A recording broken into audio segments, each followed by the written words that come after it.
Assalamualaikum warahmatullahi wabarakatuh. Perkenalkan saya Fatimah Zahro, NIM 23060200003. Di sini saya akan menjelaskan sedikit mengenai kerangka dasar dan struktur kurikulum. Dan video ini saya buat untuk memenuhi tugas UTS pada mata kuliah pengembangan kurikulum yang diampu oleh Ibu Muslimah Susilayati. Materi hari ini yaitu memahami kerangka dasar dan struktur kurikulum.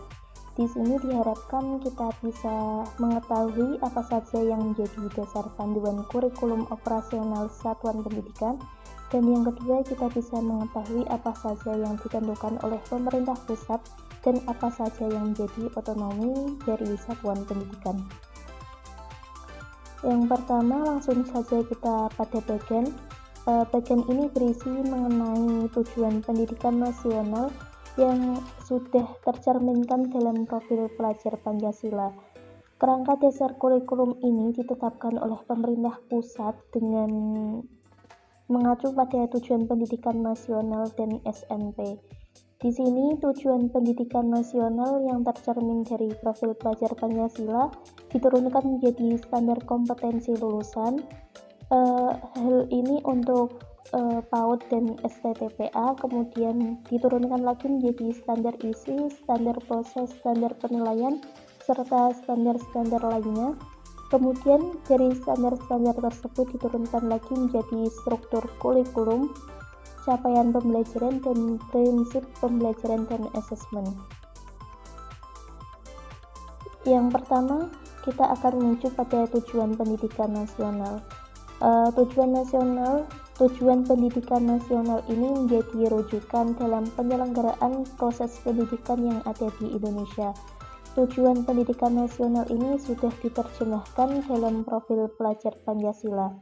Nah, profil pelajar Pancasila ini berperan menjadi penuntun arah yang memandu segala kebijakan dan pembaharuan dalam sistem pendidikan di Indonesia, termasuk di dalamnya yaitu kurikulum, pembelajaran, dan asesmen. Pelajar Indonesia merupakan pelajar sepanjang hayat yang kompeten, berkarakter, dan berperilaku sesuai dengan nilai-nilai Pancasila.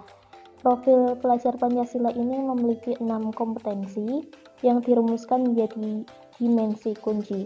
Keenam dimensi kunci tersebut yang pertama yaitu beriman, bertakwa kepada Tuhan Yang Maha Esa dan berakhlak mulia.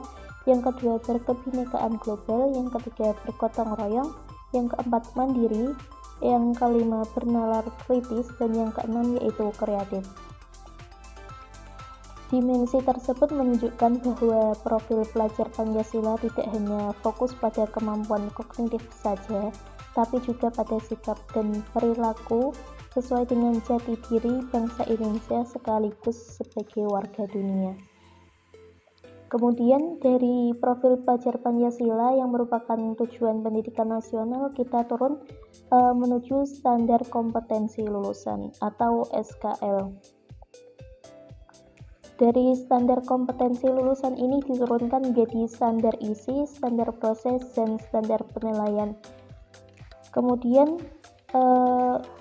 standar nasional pendidikan diacu sebagai kerangka dan sudah diterjemahkan pada struktur kurikulum, prinsip pembelajaran dan asesmen, serta capaian pembelajaran.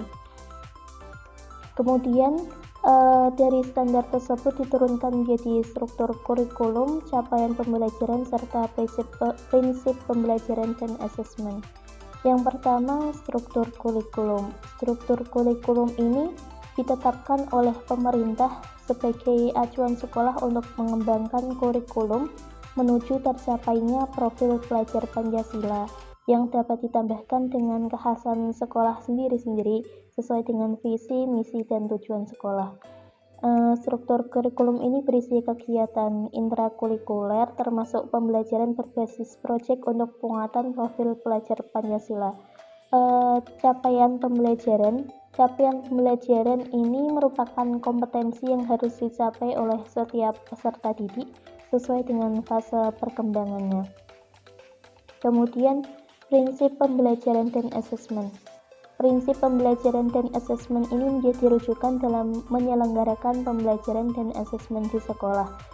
Dari ketiga ini sifatnya itu fleksibel atau dinamis, sesuai dengan sekolahnya sendiri-sendiri. Jadi visi dan misi satuan pendidikan disesuaikan dengan visi dan misi satuan pendidikan sesuai dengan konteks dan kebijakan lokal.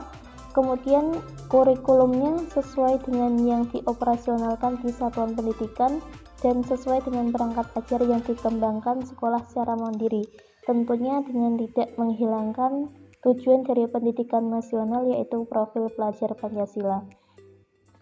Contoh perangkat ajar yang bisa digunakan di sini yaitu buku teks pelajaran, bahan ajar, modul ajar mata pelajaran, dan proyek profil pelajar Pancasila. Contohnya yaitu kurikulum satuan pendidikan.